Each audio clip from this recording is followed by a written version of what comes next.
La Amatlasi amatsha anganela isibalo sabanye godu abafundi abama500.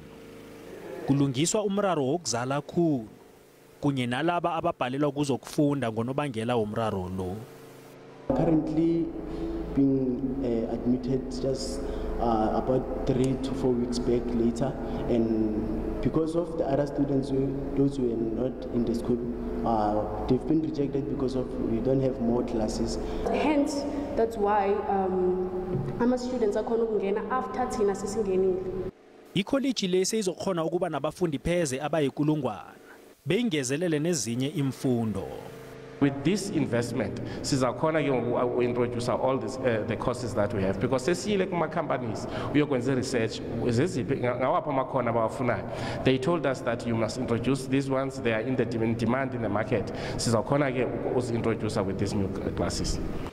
Ikhampani lese isebenzise imali engaphezulu kwe-12.5 million yamaranda kusukela ngeproject yokuthoma yango 2019.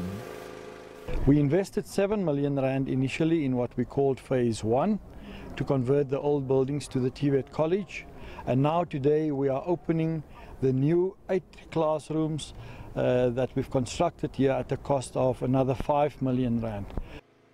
Isebenziswano lekhampani yangeqadi kunye nomphakathi kwenze ukuthi ilutsha lomphakathi lizuze.